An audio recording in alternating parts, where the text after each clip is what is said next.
ধন্যবাদ, ধন্যবাদ আপনাকে। আসলে প্রথমে ধন্যবাদ জানাচ্ছি মোহাম্মদ শাহিনুর রহমানকে, অত্যন্ত সুন্দর এবং খুবই চমৎকার এবং আমি যেটা বলবো তথ্যবহুল একটি প্রেজেন্টেশন করেছেন, যেখান থেকে আমি ব্যক্তিগতভাবে উপকৃত হয়েছি। যদিও আমি মিউট করেছিলাম, কিন্তু আমি সবগুলো নোট নিয়েছি এবং সবগুলোই লিখেছি পাতায় পাতায় যেগুলো প্রয়োজন। আমি অত্যন্ত অভিনন্দন জানাচ্ছি তাকে এবং ধন্যবাদ জানাচ্ছি এনরুটকে এত সুন্দর একটি অনুষ্ঠানের আয়োজন করার জন্য। এবার যে প্রশ্নটি করলেন যে আসলে আমাদের অর্গানাইজেশন হিসাবে আমরা কিন্তু আলাদাভাবে কোনো এসওপি তৈরি করতে পারি না। আমরা সরকারের টারশিয়ারি লেভেল হাসপাতালের মতো আমরা একটি হাসপাতাল, এবং আমাদের এই জাতীয় মানসিক স্বাস্থ্য ইনস্টিটিউটের 3টা বিষয় রয়েছে। 3টা বিষয়ের মধ্যে একটি হচ্ছে আমাদের সার্ভিস বা আমরা সেবা প্রদান করি রোগীদেরকে। দ্বিতীয় হচ্ছে শিক্ষা। এখানে আমরা আমাদের পোস্ট গ্রাজুয়েশন শিক্ষা আছে, আমাদের মাস্টার্স কোর্স আছে, এখানে এমডি এবং এফসিপিএস এর ট্রেনিং হয়।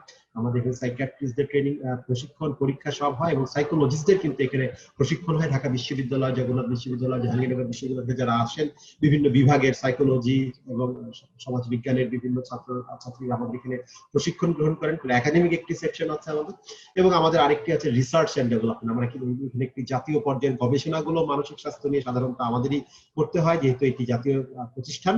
ফলে সরকার থেকে সেই আরো অনেক সংগঠনের এই গবেষণা করার সক্ষমতা আছে আমরা জানি, কিন্তু তারপরেও জাতীয় প্রতিষ্ঠান হিসাবে সরকার আমাদেরকে এই গবেষণা করার সুযোগগুলো দেয়, যার মধ্যে দিয়ে গত 2 বছরে আমরা 2-3টি ন্যাশনাল সার্ভে করতে সক্ষম হচ্ছে। এখান থেকে আপনি যে প্রশ্নটি করলেন যে হ্যাঁ, আমরা যেহেতু সবাই মানসিক স্বাস্থ্যের মানুষ, এখানে আমরা অবশ্যই এই বিষয়গুলোকে আমাদের মাথায় থাকে, আমাদের আচরণে থাকে, আমাদের বিহেভিয়ার আমরা সেটা প্র্যাকটিস করি। যে অর্গানাইজেশনাল এঙ্গেজমেন্টের কথা আমরা বলেছি, আমরা যে এমপ্লয়ীদের ওয়েলবিং এর কথা বলেছি, সেই জায়গা থেকে আমরা সেটিকে প্র্যাকটিস করি, এবং সেটি আমাদের বিভিন্ন ভাবে হয়ে থাকে। এই কারণে আমাদের এখানে কর্ম পরিবেশ খুব ভালো। যারা এখানে প্রশিক্ষণ করেছেন, সাইকোলজির বহুল স্টুডেন্ট যারা এখন শিক্ষক হয়ে গেছেন, তারা জানেন যে আমাদের এখানকার কর্ম পরিবেশ অত্যন্ত ভালো।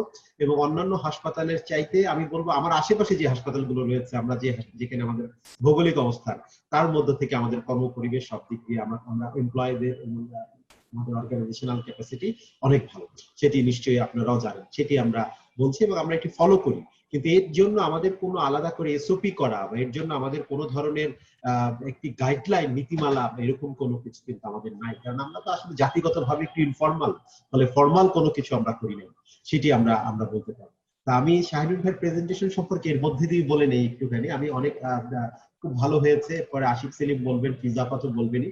আমি দুটো জিনিস বলি যে আমাদের কাছে, এবং এখানে কামরান স্যারও আছেন, আমরা আসলে যে এমপ্লয়মেন্ট এঙ্গেজমেন্ট এবং এই যে তাদের ওয়েলবিংটা নিয়ে কথা বলছি, আমার কাছে মনে হয়েছে বৈশ্বিক প্রেক্ষাপট এবং শাহিন ভাইয়ের প্রেজেন্টেশন অত্যন্ত সুন্দর ছিল। এটি শুধুমাত্র আমরা একটু একটু উপরের সারির যে এমপ্লয়মেন্ট হাউস গুলো আছে, একটু কর্পোরেট হাউস গুলো আছে, আমাদের নগর কেন্দ্রিক যে কর্ম পরিবেশটা আছে, আরবান এলিটসদের জন্য যেই যেই হাউস গুলো আছে, তাদের জন্য আমরা একটু বেশি নজর দিয়েছি। কিন্তু আমরা বলবো যে আমাদের দেশে কিন্তু প্রান্তিক জনগোষ্ঠীরও একটা এমপ্লয়, তাদের প্রান্তিক মানুষদেরও কিন্তু একটা ইন্ডাস্ট্রি আছে। যিনি নৌকা তৈরি করেন গ্রামে গঞ্জে, তাদেরও কিন্তু একটা ইন্ডাস্ট্রি আছে। যিনি ঘরে বসে ছোটখাটো হাতের কাজগুলো করেন, যে নকশি কাঁথাটি সেলাই করেন, তারও কিন্তু একটা ইন্ডাস্ট্রি আছে, তিনিও কোনো না কোনো ভাবে এমপ্লয়। আমরা তাদের ওয়েলবিং এবং তাদের এঙ্গেজমেন্টের জায়গাটাকে আমাদের কালচারাল কনটেক্সটে আমরা কিভাবে অ্যাড্রেস করতে পারি, আমার মনে হয় শাহিন ভাই অনেক ভালো গবেষক, তিনি সেই জায়গাটা যদি পরবর্তীতে আলোকপাত করেন যে আমাদের কালচারাল কনটেক্সটে আমাদের প্রান্তিক মানুষদের জন্য, আমাদের যারা একদম নিচের দিকে রয়েছে হয়তো বা এমপ্লয়মেন্টের সারিতে, তাদের জায়গা থেকে আমরা কিভাবে তাদের এঙ্গেজমেন্টটাকে নিশ্চিত করতে পারি। আমরা জানি কিন্তু তার অর্গানাইজেশনে, তিনি যদি একজন মানুষ হন, তার অর্গানাইজেশনের একজন ব্যক্তি, তার অর্গানাইজেশন তিনি 100% এঙ্গেজ, কিন্তু তাদেরকে আমরা কিভাবে সামষ্টিকভাবে এঙ্গেজ করতে পারি, এটি আমার ব্যক্তিগত একটি আগ্রহ। এবং আমি সবসময় মনে করি মানসিক স্বাস্থ্যের জায়গাটি আমরা সবসময় খুব খুব একটু পশ করে রেখেছি, একটু এলিটদের জন্য রেখেছি, কিভাবে প্রান্তিক মানুষদের জন্য আমরা নিয়ে যেতে পারি, সেটি আমার একটি বিষয়। আমরা একটি জিনিস বলবো যে উনি মেন্টাল হেলথের কথা বলেছেন, যে অর্গানাইজেশনাল মেন্টাল হেলথকে গুরুত্ব দেওয়ার এবং অনেক বিষয়গুলোকে, আমরা বলবো সেই জায়গাটিতে একটা ক্রস কাটিং ইস্যুস কিন্তু অনেক আছে, পুরোটাই আলাদা না। যে আমাদের অর্থনীতির কথা যদি বলি, আমাদের সামাজিক আচরণের কথা যদি বলি, সবকিছু ঘুরে ফিরে কিন্তু মানসিক স্বাস্থ্যের সাথে সম্পর্কিত।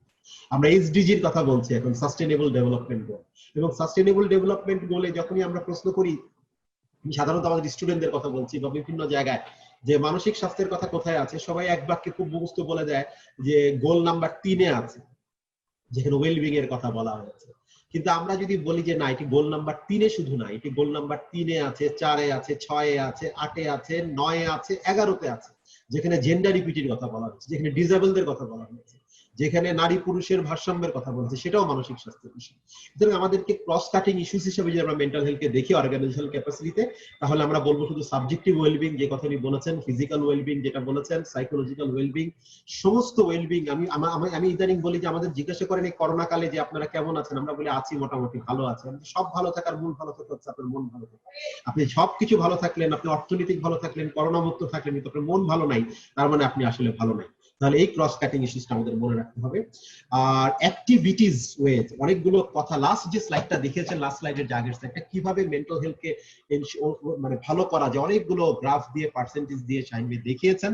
আমি ওনাকে একটা জিনিস বলবো যে আমাদের কিছু কিছু জায়গায়, যেটাকে আমরা আমাদের কোনো ভাষায় আমরা ঠিক গেমিফিকেশন একটি টার্ম আছে, সেই টার্মে যাব না, আমরা বলবো mental wellbeing by the activities, to the activities আর ইন দ্য অ্যাক্টিভিটিস।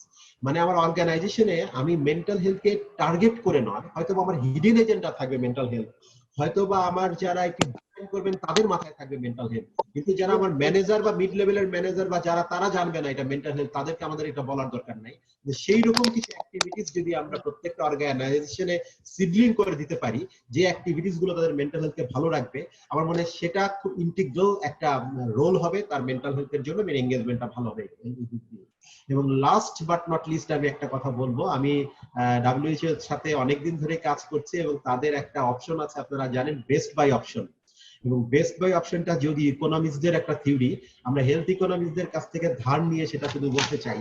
এখানে কামরান ভাইও আছেন, যারা এমপ্লয়মেন্ট, যারা বিজনেস, এখানে ফিজা আপা আছেন, সবাই আমরা বলছি যে ওদের ওখানে 2017 সালে হেলথ ইকোনমিক্সের একটা গবেষণা করেছেন। তারা বলেছিলেন যে 5/5, মানে আমরা যদি হার্ট ডিজিজ, ডায়াবেটিস, আমার respiratory disease, cancer and mental health, এই 5/5 পাঁচটা ডিজিজের পেছনে যদি $1 ইনভেস্ট করি, তাহলে 5 বছর পরে সে $9.5 আমাকে ফেরত দিবে। $9.5 ফেরত দিবে সে, আমি যদি পাঁচটা ডিজিজের পেছনে আমি ইনভেস্ট করি। এগুলো বেস্ট বাই অপশন। আর আমি এগুলো করলাম না কোনো কারণে, আমি শুধু যদি মেন্টাল হেলথের পেছনে ইনভেস্ট করি, শুধু যদি মেন্টাল হেলথের পেছনে $1 ইনভেস্ট করি, 5 বছর পরে সে আমাকে $4 মতো ইনভেস্ট ফেরত দিবে। $4 আমি বিনিয়োগ হবে আমার, মানে আমার জিডিপিতে যুক্ত হবে।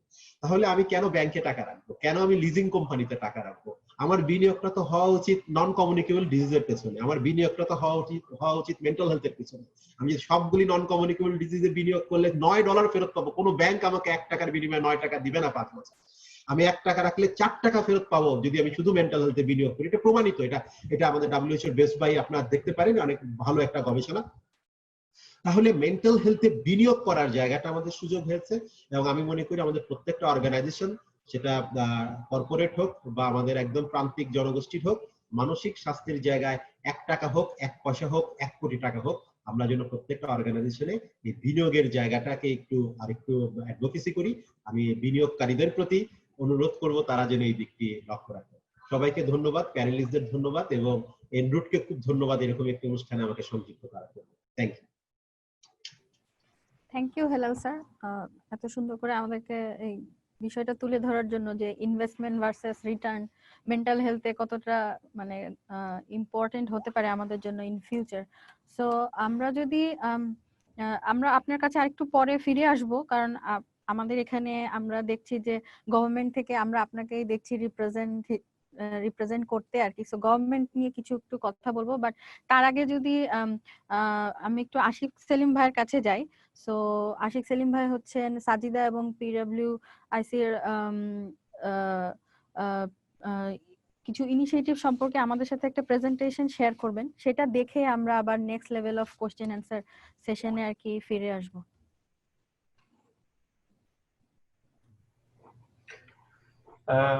Thank you so much. আমার কথা শোনা যাচ্ছে?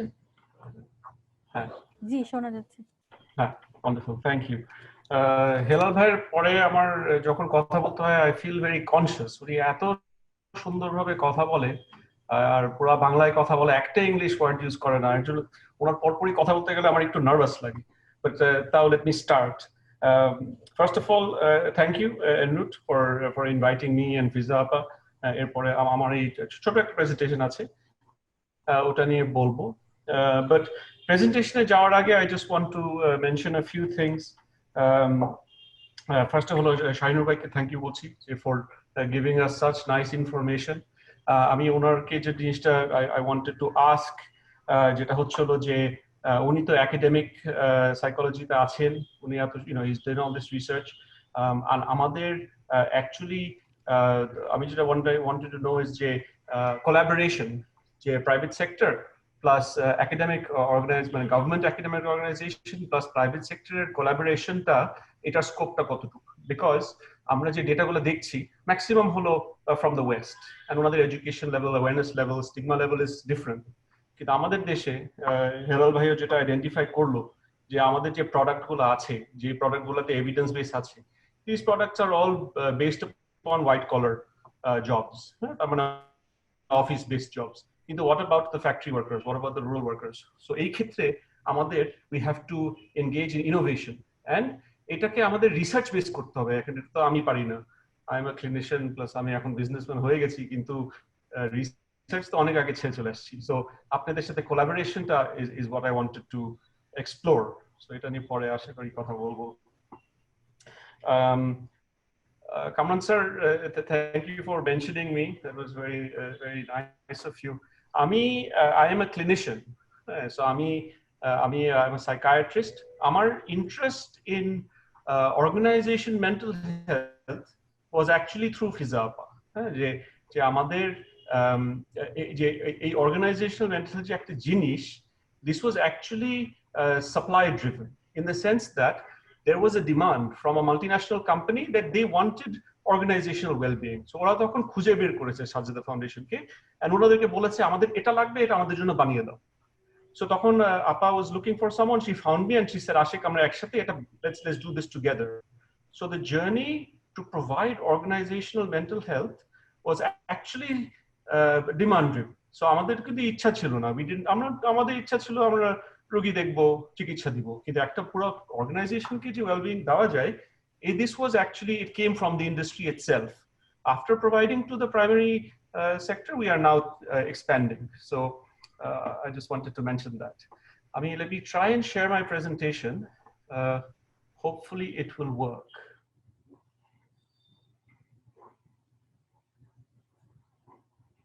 Right. I hope everybody can see this.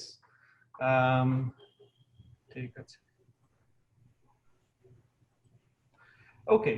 So like I mentioned, my name is Dr. Ashik Salim, and I am involved with two organizations. So একটা হলো PHWC, which is the Psychological Health and Wellness Clinic, and I am the lead consultant and the managing director of this company. I'm also heading the Sajida Mental Health Program. Sajida Foundation is also the majority shareholder of PHWC. So I am kind of working with the same organizations in both my jobs. আমি একটু দুইভাবে বলবো, যে একটা হচ্ছে I'm just going to talk about a little bit brief আমার experiences Sajida Foundation এর direct work towards staff.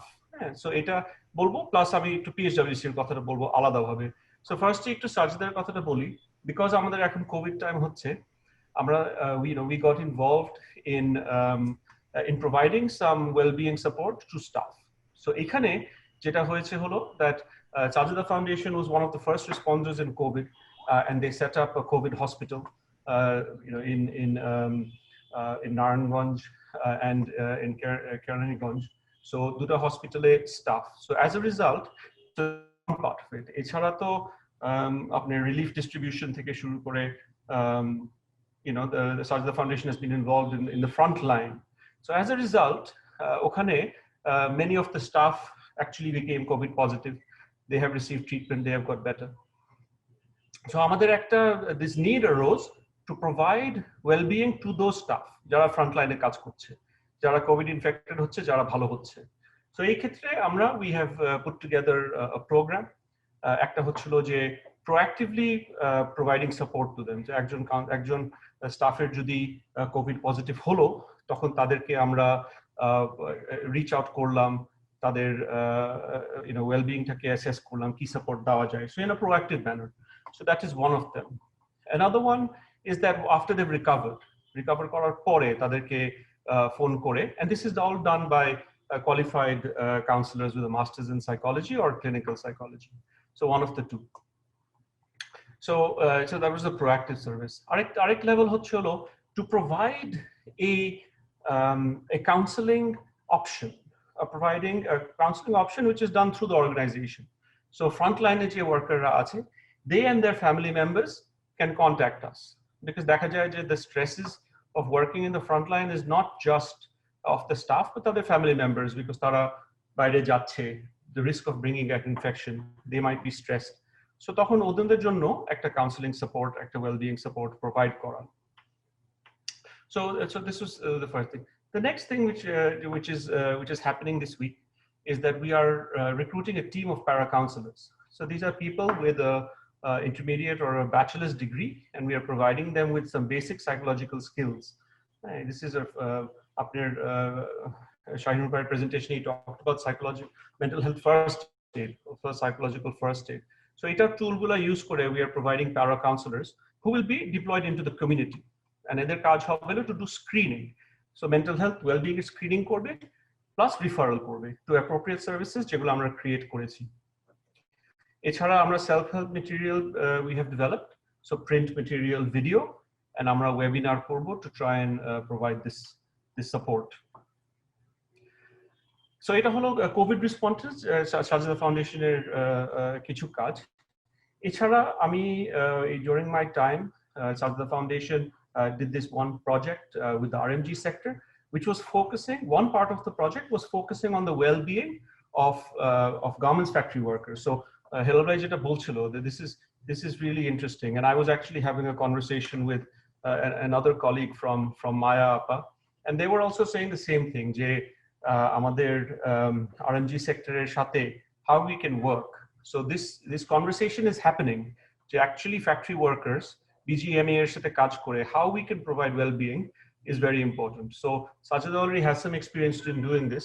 Again, it was a similar model, training para-counselors, deploying them on site, but having qualified counselors to provide supervision and also provide counseling if needed. So a project is one that Sajida was involved with. Internally, Sajida Foundation is a very supportive organization for their own staff, and and then this comes through employee benefits and many others. But with regards to the mental health as well, Sajida is we are now piloting EAP. I'm going to talk about EAP a little bit in details when I come under PHWC, but ekhane just ekটু bole nei.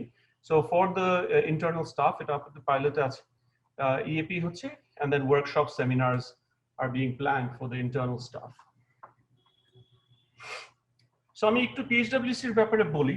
আমার I think I have another 3 minutes.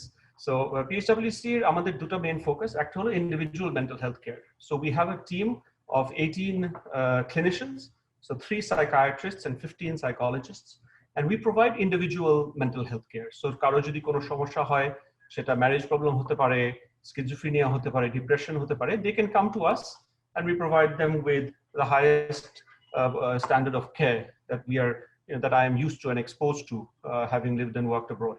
So এটা আমরা চেষ্টা করি। এটা ছাড়া we have been involved in organizational well-being. এখন আমরা 3 types of organizations এর সাথে কাজ করেছি in 2.5 years. So I'm talking a little bit about আমাদের experience. So একটা হলো purely corporate organizations, for example banks, and then insurance companies. So আরেকটা হচ্ছে humanitarian organizations and NGOs. And the third type is educational institutions. So we have provided slightly different types of support to all 3 of these types of organizations over the last 2.5 years, and we continue to provide it. So first of all, corporate organizations and humanitarian organizations. Shahinur Bhai's presentation, he mentioned that EAP is, I think it was number 4 or number 5. And EAP is a well-defined, it's a well-defined standardized service. EAP কথাটাকে change করা যায় না, এটা আমাদের international standard আছে, and এটার মানে হচ্ছিল যে আমাদের একটা কোম্পানির staff body, they can have access to 24 hours 365 days of the year to a counselor with at least a master's in psychology or counseling, psychology, clinical or counseling. So it cannot be academic psychology. So a service ta we are the sole providers in Bangladesh of EAP. আমরা শুরু করেছি এই যে 1 বছর হবে at the end of this month, and আমাদের বর্তমানে we have 9 EAP clients in Bangladesh. EAP-র ভিতরে আরেকটা জিনিস হচ্ছিল কন্ট্রাক্টেড টেলিকাউন্সেলিং। তার মানে হচ্ছিল একজন স্টাফ, সে ঈদের দিন they need to talk to somebody, then pick up the phone and talk to a counselor, and তারা ইমিডিয়েট সাপোর্ট পাবে। কিন্তু দেখা গেল যে ঠিক আছে একটাতে হচ্ছে না, they need to have some regular sessions, ওরা তখন they can book in the sessions, আর আমরা এই সার্ভিসটা প্রোভাইড করি পিওরলি কনফিডেন্সিয়াল। সো এই জিনিসটা ওই স্টাফ ক্যান নিশ্চিন্তে they can access the counseling, আর আমরা কখনো কোনো detail we don't send it back to HR because এটার কস্টিংটা হয় হলো on a retainer basis, but this is a very cost effective way to provide the service. আমি যদি একটা অ্যাভারেজ বলি, একটা অ্যাভারেজ আমরা we offer an average to a company of something like 1000 টাকা per employee per year. So একটা এমপ্লয়িকে মাসে 100 বা 120 টাকা দিলে they can access this service. So it's a really wonderful service, highly evidence based and highly effective. So এটা আমরা provide করছি। Contracted telecounseling টা বললাম, and pre-COVID we used to offer face-to-face counseling as well. এছাড়া আমাদের workshop seminar তো করছি, stress ম্যানেজমেন্টের কথা বলেছিল, so that was that's what we're doing. আমরা humanitarian organization's জন্য particularly যেটা করেছি, and we've worked with at least 6 or 7 organizations যেখানে আমরা রিমোট কাউন্সেলিং করতাম। তার মানে হচ্ছিল আমাদের কাউন্সিলরদেরকে অন সাইট কক্সবাজারে we would send them and they would provide counseling, group counseling, as well as we would provide workshops, all-day workshops, so off-site. So we counselor, they would have a clinical caseload in Dhaka, but amra off-site, and this was a very big uptake by humanitarian organizations in Cox's Bazar. But at this point, COVID-এর সময় we have converted this to telecounseling.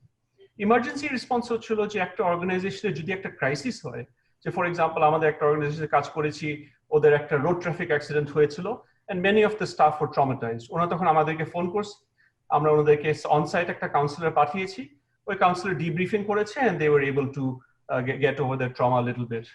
I've also actually worked with the hotels. বাংলাদেশে হোটেলে একটা incident হয়েছিল, they called us, আমরা councillor পাঠিয়ে ওখানে debriefing করেছি।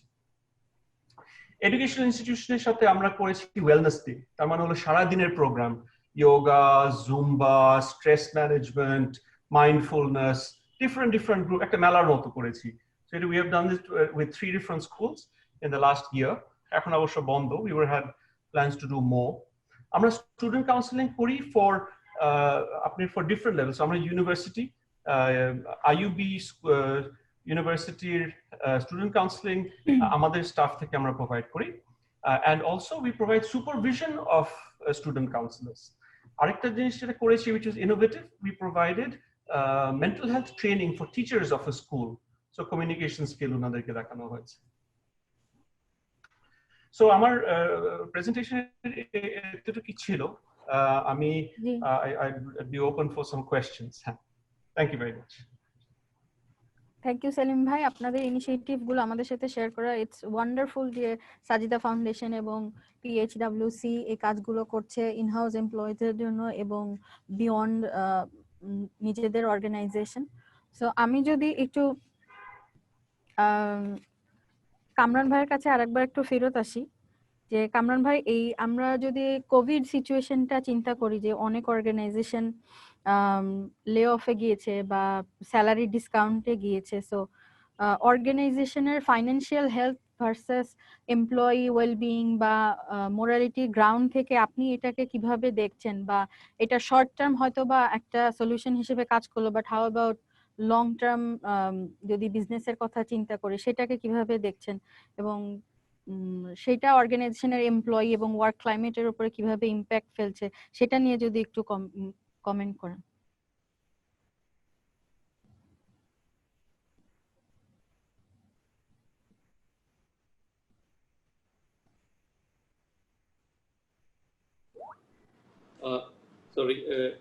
Pre-COVID or এখন, while this pandemic is still evolving, এটার মধ্যে একটা বড় পার্থক্য হলো যে প্রি কোভিড এর সময় আমরা শুধু না বলবো ইন আ বিগ ওয়ে আমরা ফোর্থ ইন্ডাস্ট্রিয়াল রেভলিউশন সম্বন্ধে আলাপ আলোচনা করছিলাম। মানে সারা পৃথিবীতে বিভিন্ন দেশে বিভিন্ন সেক্টরে বিভিন্ন চেম্বারসে বিভিন্ন ফেডারেশনসে এই নিয়ে আলাপ হচ্ছে। এখন ডিউরিং দ্য প্যান্ডেমিক এখন তো সারা পৃথিবীতে the debate is between lives and livelihood. এখন এর মধ্যে আমরা দেখছি বহু অর্গানাইজেশন হয়তো চলতে পারছে বিভিন্ন কারণে। এখন কেউ কিন্তু কোনো অর্গানাইজেশনই একটা স্ট্যাবলিশমেন্ট তৈরি করে না হঠাৎ করে বন্ধ করে দেওয়ার জন্য। যেসব অর্গানাইজেশনকে বন্ধ করতে হচ্ছে খুব কষ্টের সাথে কিন্তু সেগুলো বন্ধ করতে হচ্ছে। এখন আমাদের দেশ এবং ইউরোপ বা আমেরিকা বা অস্ট্রেলিয়া এসব দেশের মধ্যে একটা বড় ডিফারেন্স হলো ওইসব দেশে সোশ্যাল সিকিউরিটিটা মানে is quite strong. Europe particularly, if somebody is laid off, immediately he or she or that employee can go and apply for unemployment benefit.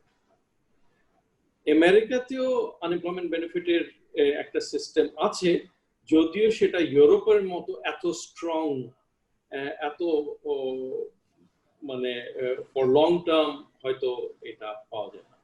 আমাদের দেশে সেই ধরনের সোশ্যাল সিকিউরিটি সিস্টেম নেই। যেগুলো আছে বিভিন্ন মন্ত্রণালয়ের মাধ্যমে যেগুলো আছে এগুলো ঠিক আনএমপ্লয়মেন্ট ডাইরেক্টলি আনএমপ্লয়মেন্ট বেনিফিট বলা যাবে না, বা কোনো একজন এমপ্লয়ি যদি আনএমপ্লয়েড হয়ে যান সেখানে অ্যাপ্লাই করে পাওয়ার কোনো সুযোগ তেমন নেই।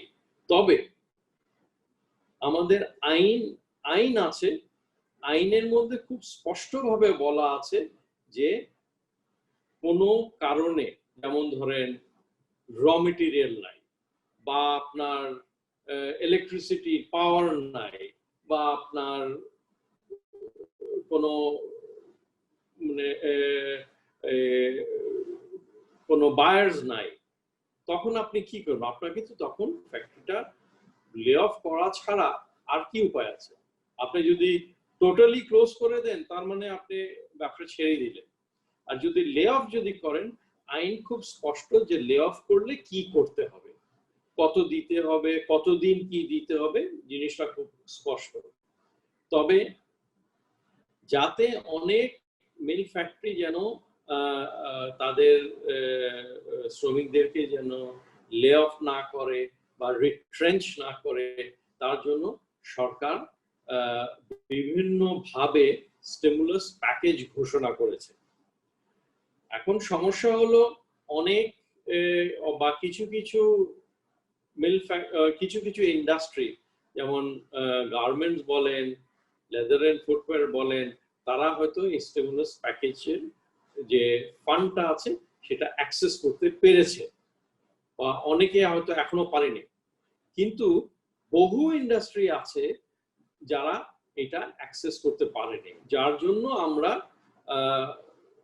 বারবার বলছি, বিভিন্ন ফোরামে বলছি যে এই স্টিমুলাস প্যাকেজের ফান্ডটা যাতে ইজিলি অ্যাক্সেস করতে পারে সেটার ব্যবস্থা করা। সেটা যদি হয় তাহলে অনেক ফ্যাক্টরি তাদের এমপ্লয়িজকে হয়তো রিট্রেঞ্চ করবে না বা লে অফ করবে না। কিন্তু যদি কেউ লে অফ করে তাহলে তাদেরকে এই লেবার লটা মেনেই তাদেরকে লে অফ করতে হবে, এছাড়া যদি করে সেটা বেআইনি হবে। ধন্যবাদ। থ্যাংক ইউ কামরান ভাই। আমি একটু ফিজা আপার কাছে চলে যাব। যে আপা, আমরা সাজিদা ফাউন্ডেশনের সাথে বেশ অনেকদিন ধরে কাজ করার অভিজ্ঞতা, সেখানে আমাদের জানার সুযোগ হয়েছে যে সংগঠন বা অর্গানাইজেশনের যে ডেফিনেশনটা আছে, যে অর্গানাইজেশনের পরিবার বলতে আসলে নিজেদের এমপ্লয়িকে বুঝায় বা ইনহাউস এমপ্লয়ীদেরকে নিয়ে কাজ করা, তাদেরকে সুযোগ সুবিধা দেয়া, যেটা বুঝায়। বাট সাজিদার ক্ষেত্রে আমরা দেখেছি যে সাজিদা এটাকে একটু এক্সটেন্ডেড লেভেলে নিয়ে গিয়েছে, যে তাদের কিনা যারা যেসব মেম্বার ইভেন তাদের কাছ থেকে মাইক্রো ক্রেডিট লোন নিচ্ছে, ইভেন তাদের জন্য সাজিদা ফাউন্ডেশন চিন্তা করছে যে নট অনলি যে তাদেরকে হেল্প করা, তাদেরকে কিভাবে ডিগনিফাইড ওয়েতে হেল্প করা যায় সেই বিষয়গুলো চিন্তা করছে। সো আমার একটু জানার ইচ্ছা বা অডিয়েন্সে জানার ইচ্ছা থাকবে যে কোন ফিলোসফিক্যাল গ্রাউন্ড থেকে বা কোন ভাবনা থেকে আসলে এই ফ্যামিলিটাকে এক্সটেন্ডেড ফ্যামিলিতে আপনারা চিন্তা করেছেন, সেটা যদি একটু আমাদের সাথে শেয়ার করেন। ধন্যবাদ আমাকে ইনভাইট করার জন্য এই এই কনফারেন্সে। আমি প্রথমেই জাস্ট আশিকের সাথে দুইটা পয়েন্ট আমি অ্যাড করব, তারপরে আমি আমার সাজিদা ফাউন্ডেশনের কথা কিছু বলবো। সো আশিক সময়ের অভাবে বোধহয় দুইটা বড় কাজ উল্লেখ করেনি। যে একটা হচ্ছে যে যেহেতু আশিক আগে মেনশন করেছিল যে আমরা রিমোট কাউন্সিলিং, যেমন রোহিঙ্গা রেসপন্সে যারা কাজ করেন তাদের for example remote counselling to national and international staff PHWC দিয়ে এসছে। সো এই জন্য এই কোভিড এর সময় খুব তাড়াতাড়ি PHWC নিজেকে কনভার্ট করতে পেরেছে to tele counselling mode. I think they were the first ones to convert themselves very quickly. So ওইটা আমাদের এই এক্সপিরিয়েন্সটা খুব কাজে লেগেছে, এবং ওই এক্সপিরিয়েন্সের কাছ থেকে যেটা PHWC, ব্র্যাক এবং কানপেতের ওই একটা ফার্স্ট হেল্পলাইন ইন বাংলাদেশ মিলে একটা ন্যাশনাল টেলি কাউন্সিলিং প্ল্যাটফর্ম তৈরি করলো এই কোভিড এর সময়। And I think it was remarkable যে আমরা খুব তাড়াতাড়ি কোলাবোরেশন করে, and it's absolutely free of cost. So ওইটার আমরা দেখছি যে ওইটার মাধ্যমে আমাদের কিছু এক্সপিরিয়েন্স হচ্ছে, ওখানে কিছু রিসার্চের কাজ হয়েছে, আমরা ওখানে দেখতে পাচ্ছি যে নিডটা কি। তারপরে সেই ন্যাশনাল টেলি কাউন্সিলিং প্ল্যাটফর্ম থেকে কিছু রেফারাল আবার PHWC তে বা সাজেশনের এই যে low cost community based tele counselling referral গুলো আসছে। সো সেখানে আমি একটা জিনিস বলতে চাই যে আসলে স্পেশালি আমরা মনে করছি between when we are tussling between life and livelihood and মানুষের চাকরি চলে যাচ্ছে বা অর্গানাইজেশন স্ট্রাগল করছে,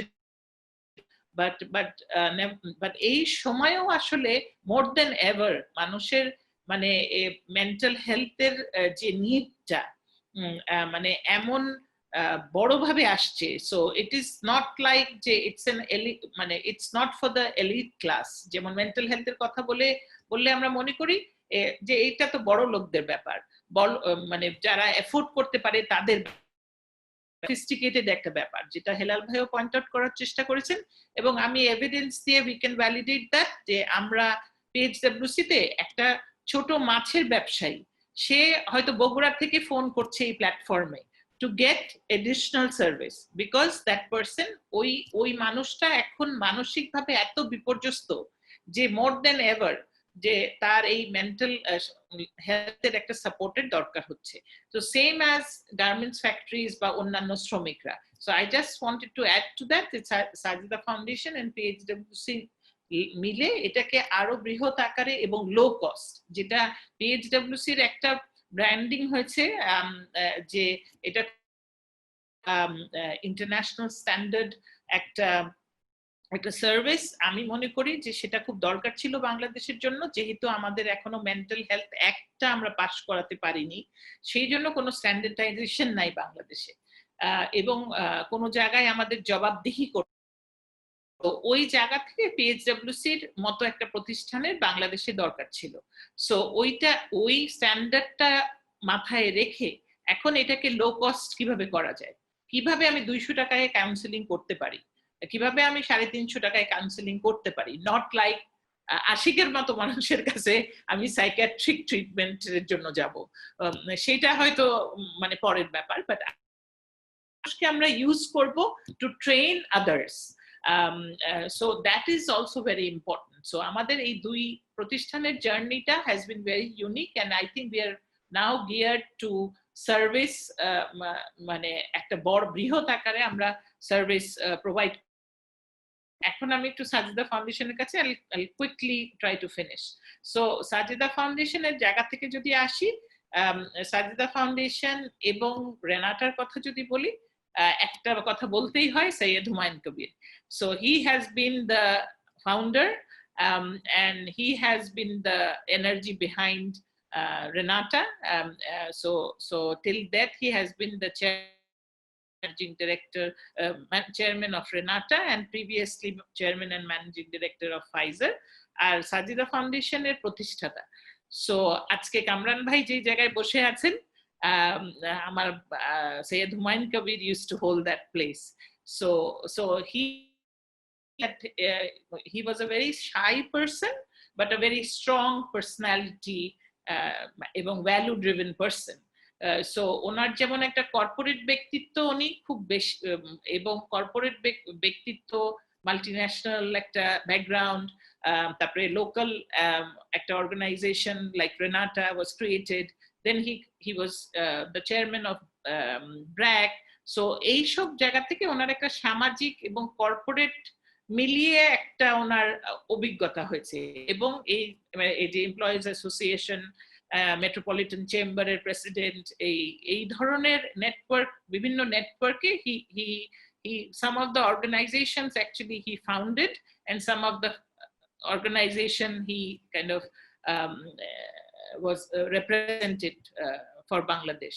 So আমি কেন এই ব্যাকগ্রাউন্ডটা বলছি, যে ওনার পার্সোনালিটিটা আমরা এখন যখন দেখি, that he was a very good blending of মানে সব ধরনের অর্গানাইজেশনের, এবং সেখান থেকে আমাদের যেটা হয়েছে যে উনি ওনার যে পার্সোনাল যে ভ্যালুস গুলা আমরা আসলে রেনাটাতেও এবং সাজিদা ফাউন্ডেশনেও যেটা চেষ্টা করি, ওইটাকে আমরা একটা প্রাতিষ্ঠানিক রূপ দেওয়ার চেষ্টা করি।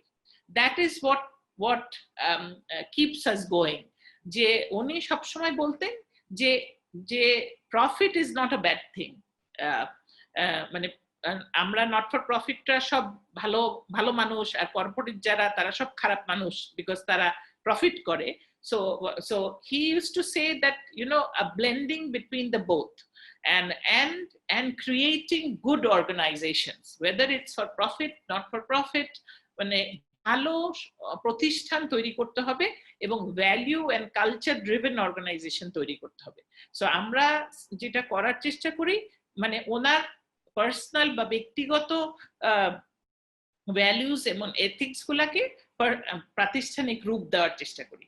আর আমার এই 25 বছরের বা 26-27 বছরের চাকরি জীবনে এখন I am at a stage যে আমি আসলে অপারেশনাল সাইডে খুব বেশি ইনভলভ না হয়ে I try to make sure that এই ভ্যালুস, এই এথিক্স গুলা যাতে অর্গানাইজেশনে থাকে, কারণ অর্গানাইজেশন গুলা বড় হয়ে যাচ্ছে।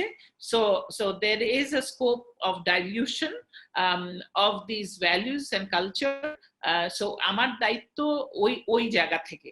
সো সাজিদা ফাউন্ডেশনের কয়েকটা জায়গায় আমরা বলি যদি আমরা যেটা করার চেষ্টা করি, যে এইচআরটাকে আমরা সবসময় খুব স্ট্রং রাখার চেষ্টা করি, এবং এইচআরকে যেন আমাদের সংস্থার কর্মীরা খুব সহজে অ্যাক্সেস করতে পারে। সো সেইটা বিভিন্ন পদ্ধতিতে, হ্যাঁ, তো সেইটা আমরা খুব করার চেষ্টা করি। যেমন আমরা এই প্যান্ডেমিকের সময় বললাম যে আসলে আমরা দেখলাম যে অনেক, যেমন ধরেন আমাদের একটা আমাদের ক্লিনারের কাছে স্মার্টফোন নাই, কারণ স্মার্টফোন ছাড়া এঙ্গেজমেন্টটা রাখা খুব ডিফিকাল্ট। সো আমরা খুব তাড়াতাড়ি ডিসাইড বললাম যে একটা interest free loan for smartphone কেনার ইমিডিয়েটলি আপনারা এক্সপেডাইট করেন, বিকজ আমার আউটসোর্স স্টাফ যারা আছে তাদেরও স্মার্টফোন থাকতে হবে সাজিদা ফাউন্ডেশনের সাথে এঙ্গেজ হতে হলে, because we wanted to connect, যে আমাদের এই যোগাযোগটা রাখতে হবে। তো এরকম তো having proper systems and processes in place, এইটা খুব জরুরি আমি মনে করি, যে প্রত্যেকটা স্টেপে একটা জবাবদিহিতার জায়গা আছে। আমি একটা রিক্রুটমেন্ট করব, কিভাবে রিক্রুটমেন্ট করব, সো ওইটা আমি মনে করি যে আমরা করার চেষ্টা করি। যেটা আমরা করার চেষ্টা করি যে যে কমপ্লায়েন্স মানে দেশের যে কমপ্লায়েন্স মেকানিজম আছে সেটাতে খুব ওইটার প্রতি খুব কমিটেড থাকা। সো এখানে আমাদের চ্যালেঞ্জেস আছে, যেটা কামরান ভাই ভালো করেই জানেন, যে আসলে আমরা এখনো কিন্তু ল দিয়ে গাইডেড। সো অফকোর্স মানে যেটা কমপ্লায়েন্সের জায়গা থেকে যেটা আমরা ফিল করি যে এক একটা অর্গানাইজেশন, এক একটা সেক্টরের এক এক ধরনের আসলে কমপ্লায়েন্স মেকানিজম দরকার। তো কিন্তু আমাদের ওই মানে শ্রমিক ভিত্তিক এখনো আমাদের লটা কিন্তু খুব শ্রমিক ভিত্তিক একটা লতে আমরা বাস করি এবং সবাইকে ওই কাতারেই করতে হয়। সো ওইটা বোধ করি যে অনেকবার ইনিশিয়েটিভ নেওয়া হয়েছে ওটাকে চেঞ্জ করার জন্য, কিন্তু ওই জায়গাটাই বোধহয় আমাদের কাজ করতে হবে। কিন্তু নেভারদালেস যেটা এখন আছে আমরা মনে করি ওইটা আমাদেরকে মেনে চলতে হবে। সো ওই জায়গা থেকে আমাদের কাজ মানে আমরা খুব কমপ্লায়েন্সের ব্যাপারে খুব আমরা কেয়ারফুল, এবং এই জন্য বিভিন্ন ইনস্টিটিউশনাল স্ট্রাকচার কে প্লেস করা, সেটা সাজেদা ফাউন্ডেশন করেছে। আর এই জায়গা থেকে আরেকটা জায়গায় আমি হাইলাইট করব যে এই জায়গা থেকে leadership is very important. Leadership বলতে আমি এক ব্যক্তি বোঝাচ্ছি না, স্পেশালি দ্য সিনিয়র ম্যানেজমেন্ট। মানে সিনিয়র ম্যানেজমেন্ট যদি সত্যি কথা বলে, আমি মানে মানে যে সত্যি কথাটা যদি আসলে মানে খারাপ সময়েও যদি সত্যি কথাটা একদম মাঠ পর্যায়ে বা শ্রমিক পর্যায়ে যদি বলি, বা আমাদের ফিল্ড অফিসার মাঠ কর্মী যদি বলি, যেই যাদেরকে আমরা বলি এখানে, তাহলে কিন্তু অনেক অনেক জিনিস খুব ইজি হয়ে যায়। সো ওইটা আমরা খুব প্র্যাকটিস করার চেষ্টা করি যে যখন আমরা মেসেজিংটা দেওয়ার চেষ্টা করি তখন বলার চেষ্টা করি যে এই জিনিসটা মানে অর্গানাইজেশন এখন একটা খারাপ সময়ের মধ্যে দিয়ে যাচ্ছে, আমি এই জিনিসগুলা চেষ্টা করছি মানে, এবং অনেক কিছুতে হয়তো আমরা সফল হব, অনেক কিছুতে সফল হব না। মানে এই যে ট্রান্সপারেন্সি, আমার গলার আওয়াজ বা আমি যখন এক্সপ্রেস করি, ওনাদের কাছে কথা বলি, আমাদের এন্টায়ার টিম, তখন যদি একটা স্বচ্ছতার জায়গা থাকে, মানে ওইটা অনেক দূর নিয়ে যায় আমাদেরকে। এবং অফকোর্স মানে এথিক্যাল জায়গাটা, যে এই জিনিসটা মানে মানে আমাদের মানে কালচারে যদি এথিক্যাল মানে একটা অর্গানাইজেশন, মানে ওই জিনিসটা যদি ডেমনস্ট্রেশন বিভিন্ন ভাবে কিন্তু করা যায়, বিভিন্ন লেয়ার্সে কিন্তু করা যায় ওই এথিক্সের জায়গাটা, যে এবং কিন্তু ওইটা আসতে হয় একদম লিডারশিপ থেকে। মানে দ্যাট ইজ ভেরি কি, আই ফিল যে ওইটা ট্রিকল ডাউন করে, ভালো জিনিসও যেমন ট্রিকল ডাউন করে, খারাপ জিনিসও সিমিলার ভাবে ট্রিকল ডাউন করে। সো ওই জিনিসটা I think is very very important. আর আরেকটা যেটা প্রেজেন্টেশনেও এসছে, যে আসলে এমপ্লয়ির সাথে বিভিন্ন ভাবে এঙ্গেজ করা। সো ওই জিনিসটা আমরা বিভিন্ন ভাবে চেষ্টা করি। সো মেন্টাল হেলথ, যেটা আরেকটা প্রেজেন্টেশনে রাইটলি পয়েন্ট আউট করেছেন, যে একটা হচ্ছে যে মেন্টাল হেলথের ব্যাপার শব্দটা না ব্যবহার করে অ্যাক্টিভিটির মাধ্যমে মেন্টাল হেলথের অনেক কিছু করা যায়, যেটা পিএইচডব্লিউসি ও করে থাকে, সাজেদা ফাউন্ডেশনেও করে থাকে, যে আসলে বিভিন্ন ইভেন্টস করা, বিভিন্ন ধরনের দিবসের মাধ্যম পালন করা, এই অনেক অনেক ভাবে আসলে এই যে যোগার কথা বললো, বা এই যে সকালটা শুরু করা, যে 2 মিনিটের একটা এঙ্গেজমেন্ট, 2 মিনিটের একটা অ্যাক্টিভিটি দিয়ে দিনটা শুরু হতে পারে। সো ওই ধরনের এঙ্গেজমেন্টের আমরা মানে করে থাকি, এবং তারপরে যদি অ্যাড অন সার্ভিসেস লাগে তখন ওই কাউন্সেলিং এন্ড আদার মেকানিজম অর্গানাইজেশনে মানে থাকা, সেটা I think is very important. আর আরেকটা যেটা প্রেজেন্টেশনেও এসছে, না echo that robust performance management system, মানে এইটা tax a long way.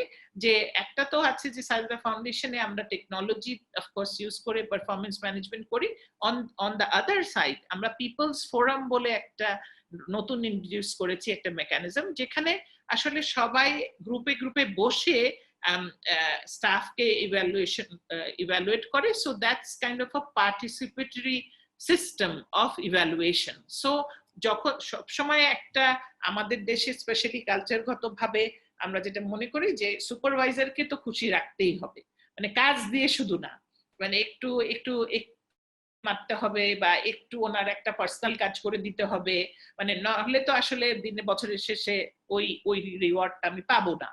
So ওই জায়গা থেকে বের হয়ে আসার জন্য আমরা এই পিপলস ফোরামের মতো একটা জায়গা তৈরি করেছি, 10-12 জন 15 জন করে গ্রুপ করে বসে একটা এমপ্লয়িকে ওনারা ইভ্যালুয়েট করেন এবং বছরের শেষে একটা রিওয়ার্ড সিস্টেম।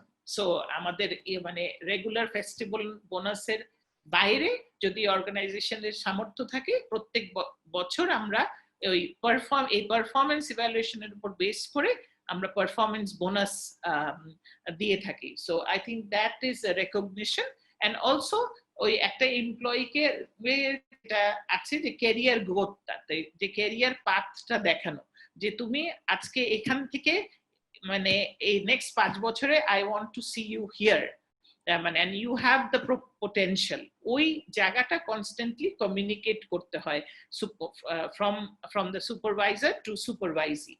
সো আমার মনে হয় ওই জায়গাটা। আর আরেকটা আজকাল যেটা খুব গুরুত্বপূর্ণ একটা বিষয় আসলে গ্লোবালি আলোচনা হচ্ছে, এবং আমরা অনেক ক্ষেত্রে এবং আমি পার্সোনালি যদি রিফ্লেক্ট করি যে আমি হয়তো আগে আরো বেশি এটাতে এমফেসিস দিলে হয়তো অনেক কিছু অ্যাভয়েড করতে পারতাম।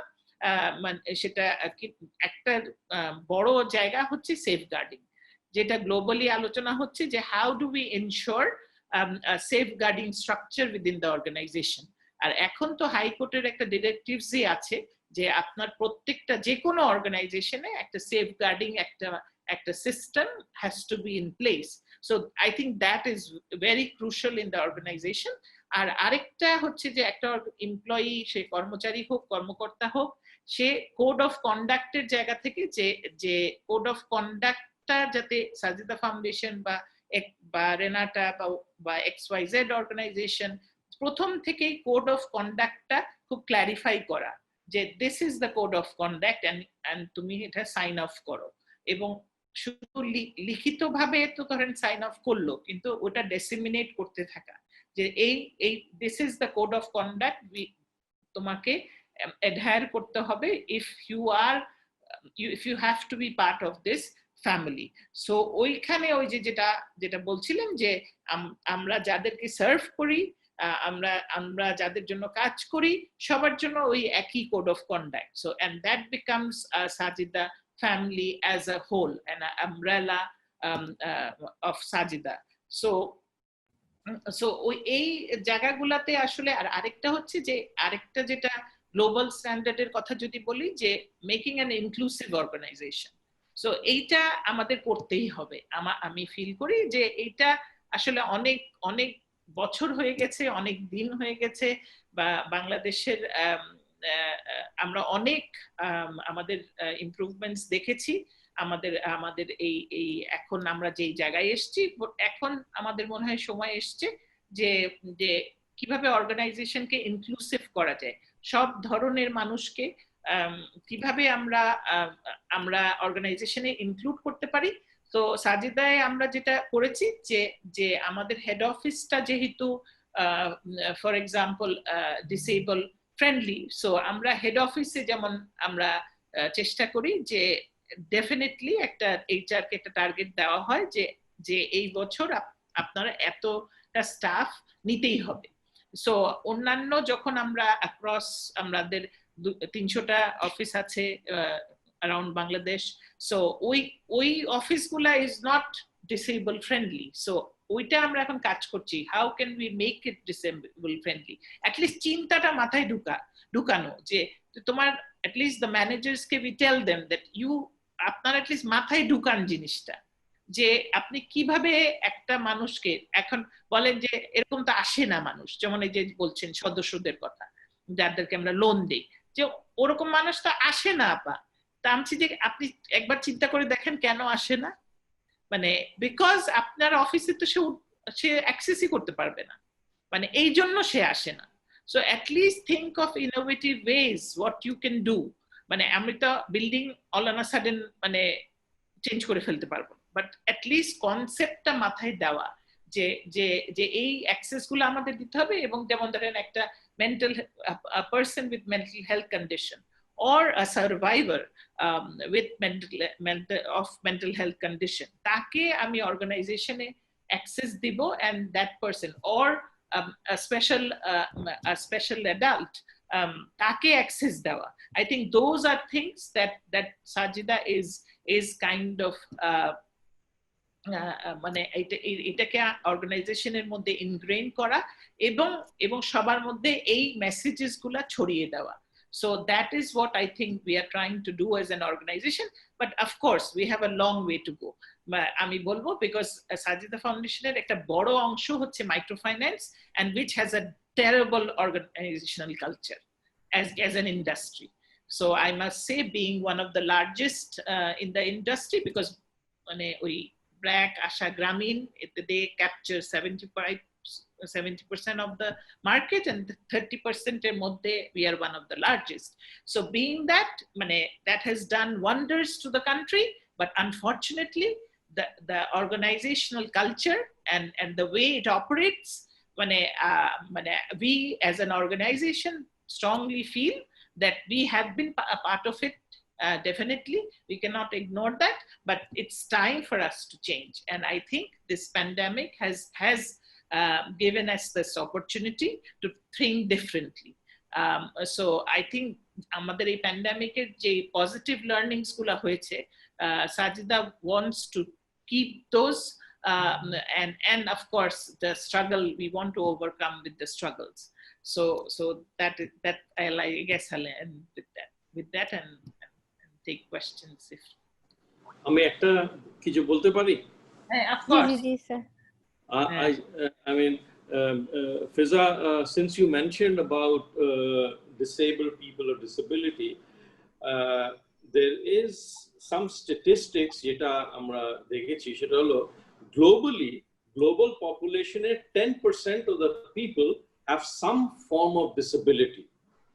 Apparently Bangladeshio 10% of the population have some form of disability. এখন Bangladesh Employees Federation এর আন্ডারে কিন্তু we have a Bangladesh Business and Disability Network, and এটা নিয়ে আমরা অনেক কাজ করছি, and this Bangladesh Business and Disability Network, BBDN, is also connected with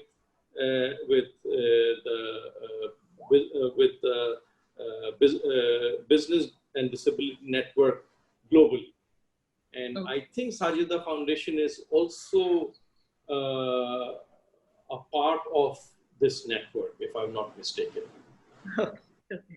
হ্যাঁ, আমরা আরো একটা নিয়ে কাজ করতে পারি definitely, because this is something that at least we need to kind of infrastructure এর তো একটা প্রবলেম আছেই আমাদের জাতিগতভাবে, এবং it lies till today যে এখনো আমরা skyscrapers মতো দেখছি বাংলাদেশে, কিন্তু শুরুই হয় মনে করেন আপনার 8টা সিঁড়ি পার হয়ে আপনার ওই ফার্স্ট ফ্লোরে উঠতে হচ্ছে.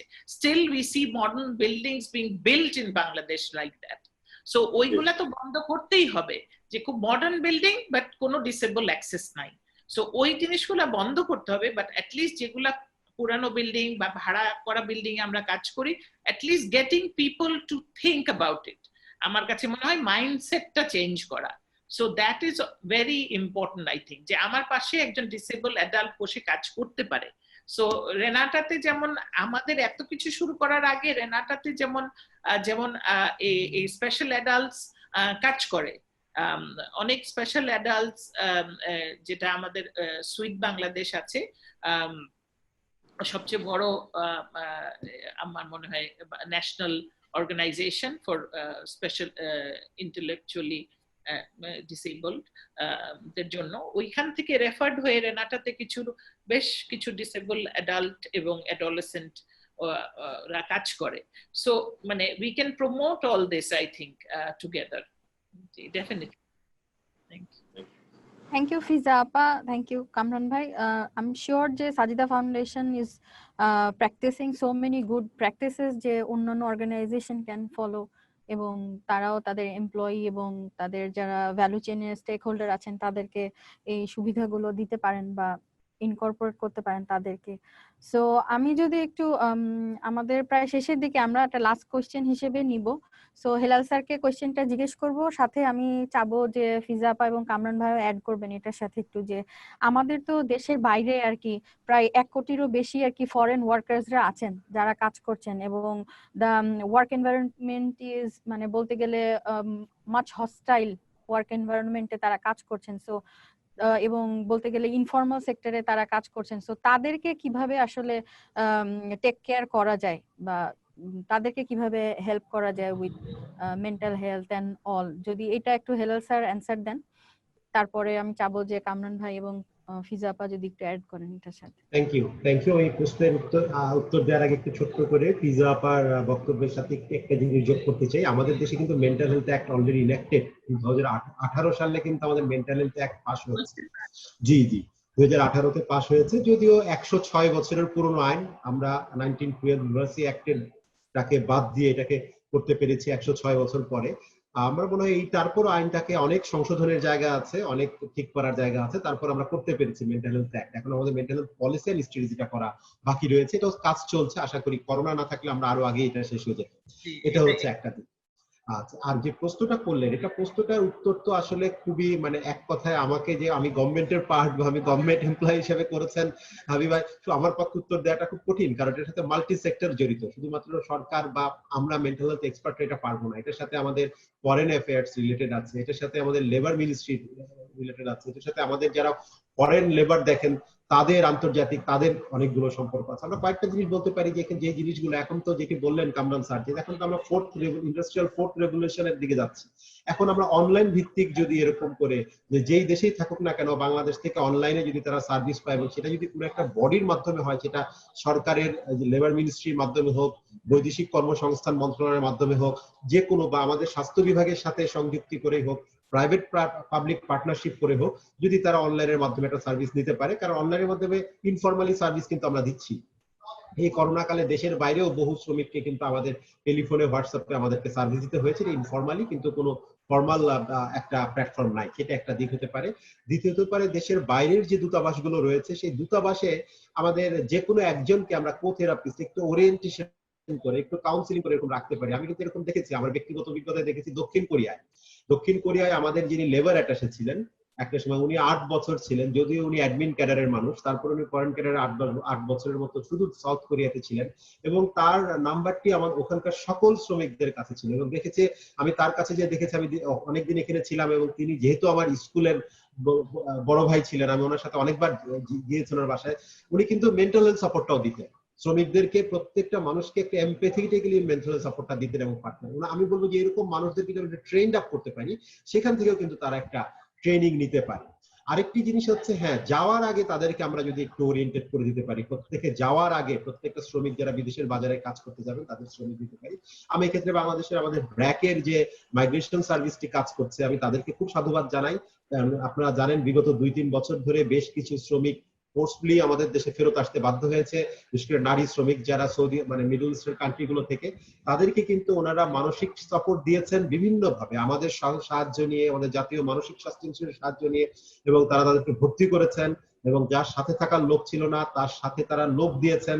এবং আমরা বলবো যে অনেক সময় দেখা গেছে ঠিকানা খুঁজে পাওয়া যাচ্ছে না, ওনারা আমাদের হাসপাতালে অজ্ঞাত হিসাবে ভর্তি করে তাদের ঠিকানা খুঁজে তার বাড়িতে পর্যন্ত পৌঁছে দিয়েছে। ফলে এরকম প্রাইভেট অর্গানাইজেশন গুলো কিন্তু কাজ করছে।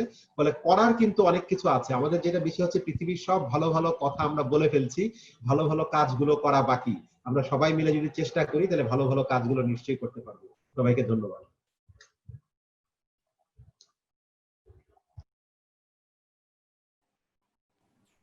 কামরান ভাই বা ফিজা আপা যদি একটু অ্যাড করেন এটার সাথে আপনাদের কমেন্টস। অ্যাড করি। একটা হচ্ছে যে যেটা হেলাল ভাইয়ের সাথে আমি একো করি, যে একদমই রাইটফুলি সেড, যে আসলে আমরা ইনফর্মালি বা প্রাইভেট কিছু প্রতিষ্ঠান আমরা এই সার্ভিসগুলো দিচ্ছি, এটা কিন্তু যদি মোর ফর্মালাইজ ওয়েতে দেওয়া যায়, কারণ আমাদের কাছে এভিডেন্সও আছে, যে যেটা হেলাল ভাইও বললেন যে ইনফর্মালি দেওয়া হয়েছে হোয়াটসঅ্যাপের মাধ্যমে। আমরাও কিন্তু আমাদের কাউন্সেলিং সার্ভিসে এই কোভিড এর সময় আমরা কিন্তু এই বিদেশ থেকেও ফোন পেয়েছি, এবং এই শ্রমিকদেরও ফোন পেয়েছি যে ওনারা কথা বলতে চাচ্ছেন, ওনারা মানে একটু এখানে ওই যে এমপ্যাথেটিক লিসনিং এর কথা বললেন, বা এই যে কাউন্সিলিং সাপোর্ট অনেক ক্ষেত্রে এটা আমরা পেয়েছি, এটা এটা 1 নম্বর। আর 2 নম্বর হচ্ছে যেটা যেটা আমরা মানে যেটা ইএপি সার্ভিসটা, তো আমরা একটা গ্লোবাল একটা অর্গানাইজেশনের আমরা বাংলাদেশের রিপ্রেজেন্টেটিভ, তো আমরা যেটা এখন চেষ্টা করছি যে এটাকে লোকালাইজড করা, এবং এটার ওই যেটা কামরান ভাই বা হেলাল ভাই বলেছেন যে এটাকে আসলে একদম মানে প্রান্তিক জায়গায় নিয়ে যাওয়া, মানে এটা শুধু মাল্টিন্যাশনালের প্রোডাক্ট না, এটা এটা একটা একটা গার্মেন্টস ফ্যাক্টরিও ব্যবহার করতে পারে, বা একটা এগ্রিকালচার ফোকাসড একটা একটা রুরাল যেখানে কর্মীরা বেশি আছেন ওখানেও ইউজ করতে পারে। তো সেই ক্ষেত্রে হয়তো আমাদের ওই যে প্যারা ফোর্সেস ক্রিয়েট করা, এবং সেটা ওই যে বিদেশের ক্ষেত্রেও যেটা হতে পারে যে বিভিন্ন এমবেসির মাধ্যমে যদি, যে কারণ আমাদের দেশে তো আসলে প্রফেশনাল বা ট্রেন মানুষের অভাব আছে, এবং এই অভাবটা মানে থাকবেই, বিকজ সাইকিয়াট্রিস্ট এবং আমাদের এই যে প্রফেশনাল সার্ভিস যারা দিতে পারেন, এবং এই একটা যদি হয়ে থাকে, যেটা সাধুবাদ জানাই আমি হেলাল ভাইকে, এবং তারপরে তো এটার আরো next policy and other covid এর পরে হবে, এবং হলে তখন কিছু বাইন্ডিংস তৈরি হবে। তো আমরা যদি কিছু প্যারা ফোর্সেস তৈরি করতে পারি, প্যারা কাউন্সিলর এবং আমাদের যারা প্রফেশনালস আছেন তারা যদি সুপারভিশনে থাকতে পারেন, আমার মনে হয় যে আমাদের নেটওয়ার্কটা অনেক অনেক ওয়াইডেন্ড হতে পারে। আর আরেকটা জিনিস হচ্ছে যে এই যে মানে আমাদের যে টেকনোলজি ইউজ করে যে সার্ভিস দেওয়াটা, সো এইটার মাধ্যমেই আসলে আমাদের, আমি মনে করি যে আরো ব্যাপকভাবে সার্ভিসটা মানে দেওয়া যাবে আসলে। সো ওই অপরচুনিটিটা কিন্তু ক্রিয়েটেড হয়েছে, ওই প্ল্যাটফর্মটা কিন্তু মোটামুটি ক্রিয়েট হয়েছে। আর লাস্টলি আমি যেটা হেলাল ভাই এবং এখানে শাহিনুর ভাই যে রিসার্চের জায়গাটা থেকে যেটা আশিকও বললো, আমরা আপনাদের সাথে একটু আলাপ করতে চাই যে আমাদের যে ইএপি সার্ভিসটা আমরা আসলে এখন পাইলট করতে যাচ্ছি, হেলাল ভাইকে বলবো স্পেশালি যে আমাদের মাঠ কর্মী, মাইক্রো ফাইন্যান্সের মাঠ কর্মী পর্যায়ে যেটা আমরা পাইলট করতে চাচ্ছি, সেটা যদি একটা রিসার্চ মানে হয় এটার, যে এটা how did it work, so তখন ওটা একটা এভিডেন্স বেসড একটা পাবলিকেশন হতে পারে, এবং যেটা অন্যদের জন্য একটা লার্নিং হতে পারে। আমার মনে হয় ওই জিনিসটা খুব দরকার, যে আসলে আসলে এটা কাজ করে কিনা, এবং সেটা দেখানো যে এটা কি কাজ করে নাকি, এবং কোন জায়গায় এটা ইমপ্রুভমেন্টের জায়গা আছে। আমার মনে হয় ওই উদ্যোগটা আমরা নিতে পারি একসাথে আর কি। থ্যাংক ইউ ফিজা আপা। আমরা প্রায় একদম শেষের দিকে আমাদের আজকের কনফারেন্সের লাস্ট সেশনে। সো আমাদের সাথে জয়েন হয়েছেন চিটাগং ইউনিভার্সিটি সাইকোলজি ডিপার্টমেন্টের হেড ম্যাম লাইনুন নাহার ম্যাম, এবং আমাদের সাথে আরো আছেন রাজশাহী ইউনিভার্সিটি থেকে মুর্শিদা ম্যাম। সো আমি জাস্ট শেষ করার আগে লাইনুন নাহার ম্যাম, আপনি যদি শুনে থাকেন আপনার একটু কমেন্ট জানতে চাবো, জাস্ট 2 মিনিটে যদি একটু বলেন ম্যাম, তারপরে মুর্শিদা ম্যাম, তারপরে উইল ক্লোজ দ্য সেশন। আমার কথা কি শোনা যাচ্ছে? জি ম্যাম, শোনা যাচ্ছে। হ্যাঁ, আসসালামু আলাইকুম সবাইকে। আর এন্ড্রুটকে স্পেশাল ধন্যবাদ এই কোভিড-19 এর পরবর্তী সময়ে এত সুন্দর একটা প্রেজেন্টেশন তৈরি করতে। আমার সহকর্মী শাহিনুর স্যারকেও ধন্যবাদ সহায়তা করার জন্য, এবং আজকে যারা প্যানেলিস্ট আছেন তাদেরকে সবাইকে কৃতজ্ঞতা। তাদের থেকে আমরা হয়তো একাডেমিক সাইডে আছি, কিন্তু আমরা তাদের থেকে অনেক বেশি প্র্যাকটিক্যাল ফিল্ড গুলো জানতে পারলাম, আমাদের দেশে কোন কোন সেক্টরে ইমপ্রুভমেন্ট দরকার, কোন কোন জায়গা আমরা ডেভেলপ করতে পারি। তো আমি জাস্ট শুধু একটা আমার আসলে ইন্টারনেট খুব প্রবলেম করছে, আর আমার বেবিও ছোট, তো যার কারণে আমার একটু বারবার স্কিপ করতে হচ্ছে, আমি ফুল সেশনে থাকতে পারিনি, তার জন্য দুঃখ প্রকাশ করছি। আর প্রথমত যেটা হচ্ছে, আমি কামরান সাহেবকে একটু থ্রো করে বলতে চাই যে ডক্টর আশিক একটা কথা বলেছেন যে আমাদের যে রিসার্চটা দেখিয়েছেন শাহিনুর স্যার, সেটা ইন্টারন্যাশনাল রিসার্চ, বাংলাদেশের প্রেক্ষাপটে নয় কেন। এবং আমি যেটা বলবো, কোলাবোরেশনের যে জায়গাটা আপনি বলেছেন সেটা সত্যি আমরা করতে চাই, এবং আমি রিসেন্টলি কোভিড এর আগেও কাজ করেছি ইন্ডাস্ট্রিয়াল সেক্টরে। আসলে আমাদের ওরা ইনসিকিউর ফিল করে ইন্ডাস্ট্রিয়াল সেক্টরে, আমরা যখন ডেটা কালেকশনের জন্য যাই আমাদেরকে অনেক হ্যাসেল ফেস করতে হয়, অনেক প্র্যাকটিক্যালি আমরা আসলে পারি না, আমরা অনেক লবিং করতে হয় ইন্ডাস্ট্রিয়ালের অফিসারদের সাথে। তো কামরান সাহেবরা যদি এই জায়গায় আমাদেরকে সাইকোলজিস্টদেরকে একটু এই রিসার্চ ওরিয়েন্টেড কাজগুলোতে তাদের কাছ থেকে কোনো ধরনের যদি আমরা অ্যাপ্রুভাল নিতে পারি যে আমরা এই অর্গানাইজেশন, সেটা গার্মেন্ট সেক্টর হোক বা আমাদের অন্যান্য যে সেক্টর গুলো আছে সেসব সেক্টরে যদি আমরা ডাটা কালেকশনে ওনাদের থেকে কোনো ধরনের ফর্মাল লেটার ওনারা ইস্যু করে দেন আমাদেরকে, যে আমরা ইজিলি মুভ করতে পারবো এবং আমাদের তথ্যগুলো সম্পূর্ণ গবেষণার কাজে ব্যবহৃত হবে, সেই সিকিউরিটিটা আমরা দিয়ে থাকি, তারপরও আমরা ওই কাজটা পাই না। তো ওই সহায়তাটা আমি কামরান সাহেবের কাছে চাইবো। এবং আরেকটা যেটা ফিজা আপাকে বলবো, তিনি যে কমপ্লায়েন্সের কথাটা বলেছেন সেটা অবশ্যই জরুরি। এক একটা সেক্টরের কমপ্লায়েন্স এক এক ধরনের হবে। তো আমি ব্যক্তিগতভাবে আমার লাইফে প্রথম জবটা ছিল এইচআর সেক্টরে, যেটা প্রীতি গ্রুপের, তারা মাল্টিন্যাশনাল জব সেক্টরে কাজ করছেন। তো তাদের সেখানে আমি যেটা দেখলাম, আমি এইচআর এ কাজ করার সুবাদে, যে কমপ্লায়েন্সের যে জায়গাটা, সেই জায়গাটা আসলে সাইকোলজিস্টদের কাজ করার অনেক সুবিধা আছে। বিশেষ করে সাইকোলজি বেসড স্টুডেন্টরা যদি সেখানে কাজ করে, শ্রমিকদের যে সাথে যে ওনারদের অনেক বেশি দূরত্ব বা যে জায়গাটা গ্যাপের, তাদের মানে দুঃখ কষ্টগুলো না বলার জায়গাটা, তাদের নিড গুলো ভালোভাবে এক্সপ্লেন করতে পারে না। সো কমপ্লায়েন্সের জায়গা যদি তারা রিক্রুটমেন্ট পলিসিতে সাইকোলজি সাবজেক্টটাকে প্রায়োরিটি দেয়, তাহলে আমার মনে হয় আমাদের ইন্ডাস্ট্রিয়াল সেক্টর গুলো আরো অনেক বেশি ডেভেলপ করবে। আর দ্বিতীয়ত যেটা বলবো, যে আমাদের দেশে যে ইন্ডাস্ট্রিয়াল সেক্টর গুলো আছে তাদের স্কুলের যে ফাংশন গুলো সেগুলো নাই। যেমন আকিস ফাউন্ডেশনের একটা স্কুল আছে, সেটা আমি একটু ব্যক্তিগতভাবে জানি, সেটা অনেক বেশি এক্সপেন্সিভ।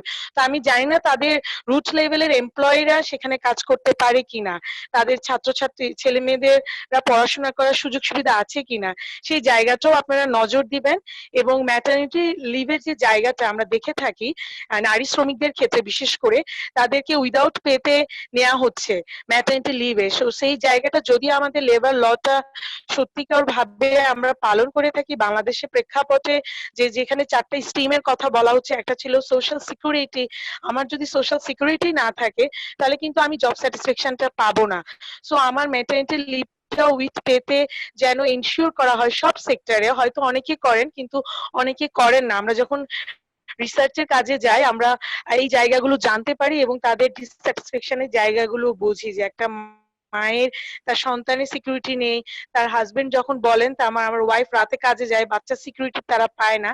সো এই জায়গাটা আমি বলবো কমপ্লায়েন্সের এই জায়গাটা যদি কামরান সাহেবরা দৃষ্টি নজর দেন, বিশেষ করে স্বাস্থ্য, শিক্ষা এবং মায়েদের স্বাস্থ্য ছাড়াও যে পুরো একটা পরিবারে যারা এখানে কাজ করে থাকে তাদের পরিবারের স্বাস্থ্য বীমার ব্যবস্থা করা যায় কিনা শ্রমিক লেভেলে।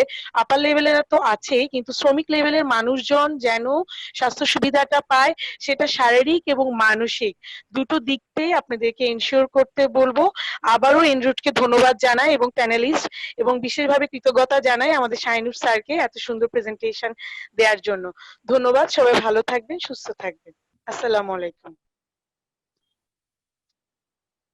থ্যাংক ইউ ম্যাম, আপনার মূল্যবান কমেন্টস আমাদের সাথে শেয়ার করার জন্য। মুর্শিদা ম্যামকে একটু রিকোয়েস্ট করব আপনার একটু কমেন্টস আমাদের সাথে। শোনা যাচ্ছে? জি ম্যাম, শোনা যাচ্ছে। Assalamu alaikum, and thank you very much for giving me the opportunity to share my experience. Actually, I've been listening to you for the last 2 days. এবং আমি বলছি যে এনরুট যে উদ্যোগটা নিয়েছে ইটস রিয়েলি ওয়ান্ডারফুল এবং একটা চমৎকার একটা প্ল্যাটফর্ম, যেখানে আমাদের একাডেমিশিয়ানস সহ বিভিন্ন কর্নার ডিফারেন্ট অর্গানাইজেশনের সব প্রফেশনালস এসে তাদের আইডিয়াস গুলো শেয়ার করেছেন এবং গাইডলাইন কিছু পেয়েছি আমরা। এটি নিঃসন্দেহে খুব আনন্দের এবং খুব একটা খুব টাইমলি একটা এফোর্ট। সো আরেকটা যেটা জিনিস, যে আমি আসলে রাজশাহী ইউনিভার্সিটিতে সাইকোলজি ডিপার্টমেন্টে টিচিং এ আছি অলমোস্ট 20 ইয়ার্স। তো আমারই দুজন ছাত্র, মানে খুব প্রিয় দুজন ছাত্র যারা আজকে কিনোট স্পিকার ছিল, একজন আজকে শাহিনুর এবং তানজির আহমেদ তুষার, এছাড়া জগন্নাথ বিশ্ববিদ্যালয়ের চেয়ারম্যান প্রফেসর নূর মোহাম্মদ, সেও আমার ছাত্র তুল্য। তো এখানে 4 জনের মধ্যে 3 জনই আমার মানে খুব প্রিয় কাছের মানুষ। সেজন্য আমি আরো বেশি এনলাইটেড এবং ডিলাইটেড অলসো যে এত সুন্দর একটা প্ল্যাটফর্মে আমার ছাত্ররাই পারফর্ম করছে। অ্যাকচুয়ালি আমি জানতাম না, হয়তো তাহলে আমি নিজেও হয়তো কিছুটা আপনাদের সাথে কানেক্টেড হতে পারতাম সামহাউ। তো এনিওয়ে, সেটা কোনো বিষয় না। বিষয় এটা যে আমরা খুব চমৎকার চমৎকার বিষয় নিয়ে কথা বললাম। তো যখন ইন্ডাস্ট্রিয়াল সাইকোলজি বা এইচআর পড়াই আমি স্টুডেন্টদেরকে, আমি খুব ফিল করি যে আমাদের দেশে এরকম একটা উদ্যোগের খুব প্রয়োজন। তো সেই উদ্যোগটা আপনারা নিয়েছেন, সেই জন্য অবশ্যই আপনাদেরকে ধন্যবাদ এবং অভিনন্দন। আসলে মেন্টাল হেলথটাই তো মানে মূল একটা বিষয়। আমরা যে ইন্ডাস্ট্রিয়াল পড়াতে যে সমস্ত স্ট্রেস ম্যানেজমেন্ট বা যে মোরাল বাড়ানো কিংবা মোটিভেশন বাড়ানো কিংবা জব স্যাটিসফ্যাকশন যা নিয়ে কথা বলি না কেন, সবকিছুর পিছনে কিন্তু সাইকোলজি এবং মেন্টালি সুস্থ থাকা আর কি, মেন্টাল হেলথটা খুব বেশি ইম্পর্টেন্ট। তো সেই জায়গাটার উপরে বিশেষ করে এই লাস্ট সেশনটাতে অনেক বেশি এমফাসিস দেওয়া হয়েছে। ডক্টর হেলাল কথা বলেন, আরো অনেকে, সেটা খুব চমৎকার। এবং আমি মনে করি যে এই জিনিসগুলোকে আমরা আমাদের প্র্যাকটিসের মধ্যে রাখবো। বিশেষ করে এই যে ব্লেন্ডিংটা from the academicians and from other professionals, এই জিনিসটা খুব বেশি দরকার আমাদের সামনে আগানোর জন্য। আরেকটা জিনিস, ছোট্ট একটা জিনিস যেটার উপরে ছোট হলেও বিষয়টা অনেক বড়, যে এখন কিন্তু উইমেনরাও অনেক বেশি এগিয়ে আসছেন। তারা এন্টারপ্রেনার হিসেবে কাজ করছেন, প্রফেশনালস, ম্যানেজার্স, বিভিন্ন পজিশনে they are playing very very effective এবং প্রোডাক্টিভ রোলস। তো এই যে বিশেষ করে আমাদের এই দুটো যে 2 দিনের যে সেশন হলো, এখানেও কিন্তু আমরা খুব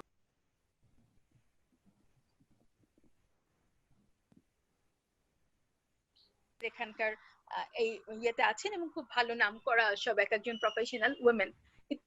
উইমেন ফ্রেন্ডলি একটা পরিবেশ করার জন্য এটা কিন্তু খুব ইম্পর্টেন্ট। যেমন লাইলুন নাহার বলে গেলেন স্বাস্থ্য বীমার কথা শ্রমিকদের জন্য, ঠিক একইভাবে আমি মনে করি যে উইমেনদের জন্য যেমন একটা চাইল্ড কর্নার, যেটা সব যেটা একসময় কিন্তু দেওয়া হতো না, যেটার উপরে এখন অনেক গুরুত্ব দেওয়া হচ্ছে। এমনকি অনেক জায়গাতে কিছু সোশ্যাল ট্যাবু বা স্টিগমার শিকার হই আমরা অ্যাজ এ ওমেন। আমরা যদি একটা খুব ভালো একটা পজিশনে জব করি, তারপরও কিন্তু নানান রকমের হ্যাসেলস আমরা ফেস করি। তো এই বিষয়গুলোকে যেন ওভারকাম করা যায়। এবং শুধু এটা না, আমাদের দেশের আরেকটা খুব ইম্পর্টেন্ট জিনিস, যে এক দেশের মডেল কিন্তু আরেক দেশে ফিট করে না। তো আমাদের দেশের উপযোগী করে আমরা যদি একসাথে কোলাবোরেশনে কাজ করতে পারি, সেটাই হবে আমাদের এই কনফারেন্সের আসলে আসল উদ্দেশ্য লাভ। তো অনেক ধন্যবাদ আপনাদের সবাইকে, এবং যাদের কাছ থেকে আমরা এত সমৃদ্ধ কথা শুনলাম, অনেক কিছু জানতে পারলাম, তাদের কাছেও কৃতজ্ঞতা। সেই সাথে এনরোড আগামীতেও এরকম আরো আয়োজন করবে, সেই প্রত্যাশা রেখে আমি আমার বক্তব্য শেষ করছি। অনেক ধন্যবাদ। ধন্যবাদ ম্যাম আমাদের সাথে আপনার মূল্যবান কমেন্ট শেয়ার করার জন্য। তো আমরা আমাদের প্রোগ্রামের একদমই শেষে, সো আমি রিকোয়েস্ট করব দাউদ ভাইকে আমাদের প্যানেলিস্ট এবং স্পিকারদের জন্য ভোট অফ থ্যাঙ্কস দিয়ে আজকের সেশনটা এবং আজকে আমাদের 2 দিন ব্যাপী যে কনফারেন্সটা চললো সেটা ক্লোজিং করার জন্য। আসসালামু আলাইকুম সবাইকে। এরকম বিদগ্ধ আলোচনা আমি আর খুব বেশি অ্যাড করতে চাচ্ছি না। আমি শুধুমাত্র সবার প্রতি সবাইকে ধন্যবাদ দেওয়ার জন্য এবং কৃতজ্ঞতা প্রকাশ করার জন্য এসেছি এখানে। আমরা 3টা অবজেক্টিভ নিয়ে এই কনফারেন্সটা করেছি। তার ভিতরে 1 নম্বর ছিল যে স্পেশালাইজড নলেজটাকে অর্গানাইজেশনের ভিতরে কিভাবে আনা যায়, কারণ আমাদের দেশ একটা মধ্যআয়ের দেশ থেকে উন্নত দেশের দিকে যাচ্ছে। আশা করি আমরা 41 সালের ভিতর উন্নত দেশে পৌঁছব এবং সাথে আমরা এসডিজির টার্গেটগুলো অ্যাচিভ করতে পারবো। তো সেরকম একটা কনটেক্সটে আমাদের দেশে অর্গানাইজেশনগুলোর এক ধরনের পরিবর্তন দরকার, বিকজ আমরা যে ধরনের অর্গানাইজেশনাল প্র্যাকটিস করে এই গত 50 বছর এসছি, প্রবাবলি একইভাবে প্র্যাকটিস করে নেক্সট 50 বছর দিতে পারবো না। তো এটা আমাদের একটা কাজ করার ক্ষেত্রে আমাদের এই অভিজ্ঞতাটা হয়েছে এবং সেখান থেকে আমরা এটা স্ট্রংলি ফিল করেছি যে স্পেশালাইজড যারা আছেন তাদের জ্ঞানটাকে সংগঠনের ভিতরে আনা দরকার। তো এটা আমাদের একটা অবজেক্টিভ ছিল। দ্বিতীয় অবজেক্টিভ কিছুদিন আগে ম্যাডামও একটু রিইনফোর্স করেছেন যে আমাদের অন্য জ্ঞানের মতো সাইকোলজিক্যাল জ্ঞানটা বা অর্গানাইজেশনাল ম্যানেজ করার জ্ঞানটাও অনেকটা ওয়েস্টার্ন, পশ্চিমা থেকে নেওয়া। তো সেখানে আমরা এক ধরনের কনটেক্সটের এক ধরনের ঘাটতি দেখি, যেটা একমাত্র সম্ভব যদি একাডেমির শিক্ষকরা, গবেষকরা এবং যদি অর্গানাইজেশনগুলো একসাথে কাজ করে। আমি শুনলাম যে শাহানুর স্যার একটা রিসার্চ করছেন যে হিউমার নিয়ে, তো যেটা আমার কাছে খুবই ইন্টারেস্টিং লেগেছে যে আমরা অর্গানাইজেশন ম্যানেজ করতে চাই, আমরা হয়তো বা দৈনন্দিন জীবনেই আমরা অনেক আড্ডাবাজ কিংবা হচ্ছে যে মজার কথা বলতে পছন্দ করি বা হাসাহাসি করি। তো আমরা কি অনেক বেশি মেকানিক্যাল হয়ে যাচ্ছে কি অর্গানাইজেশনে, বিকজ আমরা অনেক বেশি strategy, planning and then all this things করতে গিয়ে আমরা কি আমাদের একটা যে লোকজ বৈশিষ্ট্য, যে আড্ডা দেয়া বা হচ্ছে যে একটা মজার কথা বলা, সেই জায়গাটাকে কি অনেক বেশি সিরিয়াস করে ফেলছি কিনা। আমি সাজিদা ফাউন্ডেশনে একটা এক্সাম্পল তো দিবই এখানে, কারণ হচ্ছে যে কিছুটা সুযোগ হয়েছিল আমাদের, ফিজা আপা আমাদেরকে একটা অপরচুনিটি দিয়েছিলেন ওনাদের সাথে কাজ করার। তো ওনাদের ওখানে গিয়ে দেখেছি যে micro finance which is a very tough place to work, সেখানে সাজিদা ফাউন্ডেশনের প্রত্যন্ত অঞ্চলে ব্রাঞ্চে কেউ যদি আসে মেম্বাররা, তাহলে ওনারা চা দেন অথবা লেবুর দেন। তো এই যে লেবুর শরবত দেয়া, এটা কিন্তু আমাদের বাঙালি অতিথি পরায়ণের একটা অংশ। তো তো সেটা হয়তো বা কস্টের দিক থেকে খুব বড় কিছু না, কিন্তু এটা একটা আমার কাছে মনে হয়েছে যে এটা একটা লোকালাইজ করা হয়েছে, যে অর্গানাইজেশন চালাতে গিয়ে যে আমাদের বাড়িতে কেউ আসলে আমরা কি খেতে দিই, তো আমরা একটু শরবত খেতে দিলাম। এই যে ব্যাপারটা, এগুলো নিয়ে কিন্তু আমাদের দেশে খুব বেশি গবেষণা নাই, যে কোন ব্যাপারটা আমাদের দেশের সংগঠনের জন্য কাজ করে, কোন ব্যাপারটা আমাদের দেশের সংগঠনের জন্য কাজ করে না।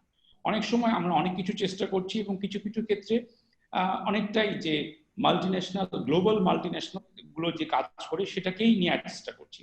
ওগুলোও ভালো হতে পারে, বাট আমাদেরও কিছু নিজস্ব সংস্কৃতি থাকতে পারে, নিজস্ব ভালো লাগার জিনিস থাকতে পারে, যেগুলো হয়তো বা অলরেডি আমাদের আছে কিন্তু আমরা জোর করে করছি না, রাদার দেন ওগুলো করলে হয়তো বা ভালো হতো।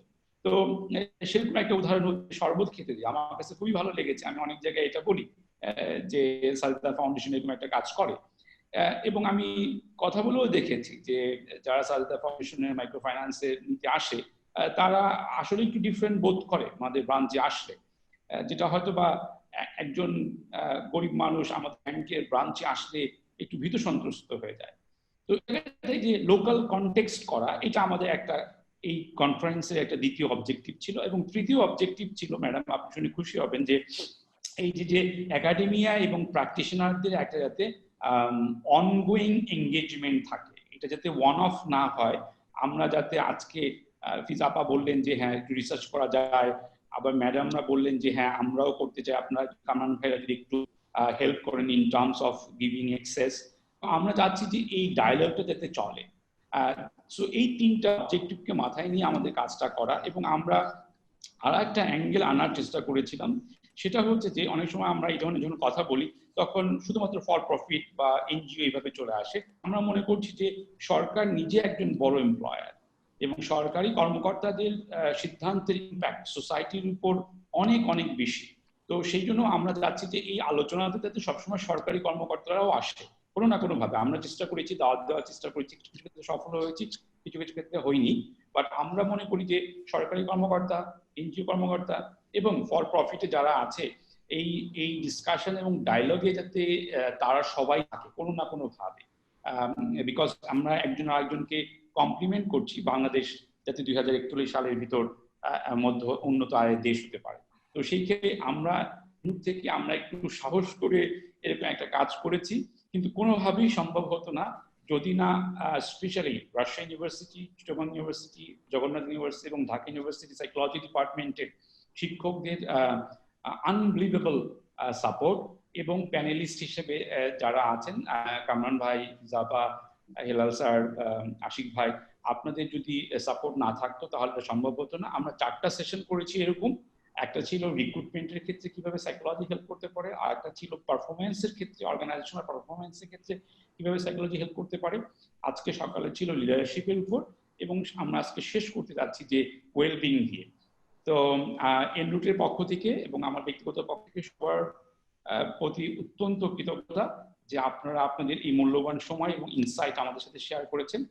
আমরা যদি কোনো রোল প্লে করার থাকে, আমরা যেহেতু নিজেরাও আমরা এই ধরনের ট্রেনিং এবং ওয়েলবিং নিয়ে কাজ করে থাকি, সো আমরা খুবই চেষ্টা করব আমাদের দিক থেকে এগিয়ে আসার জন্য। এবং আপনাদেরকে আবারও অনেক ধন্যবাদ। সেই সাথে আমাদের শ্রোতাদের অনেক ধন্যবাদ যে তারা আমাদের এই সাথে লাস্ট 2 দিন ধরে ছিলেন। এই বলে আমি আমার বক্তব্য শেষ করছি। ধন্যবাদ সবাইকে। ধন্যবাদ। আসসালামু আলাইকুম সবাইকে। ধন্যবাদ সবাইকে। আসসালামু আলাইকুম। Thank you. মুর্শিদা ম্যাডাম আসসালামু আলাইকুম। আপনি অনেক অনেক আগ্রহী, অনেক চমৎকার বলেছেন। দাউদ ভাই একটু বলি, ওই ম্যাডাম কিন্তু এই আয়োসাইকোলজির উপরে অনেক কাজ করেন। ভবিষ্যতে ম্যাডামকে আমরা প্রত্যাশা করব। ডেফিনেটলি ম্যাডামকে আমরা আরো হাইলি ইনভলভ করব। জি, আমরা তাহলে সবাইকে ধন্যবাদ জানিয়ে আজকে এখানেই শেষ করছি। Thank you for your time. Helal ভাই, thank you for your time. Thank you, thank you, thank you. Thank you, আসসালামু আলাইকুম।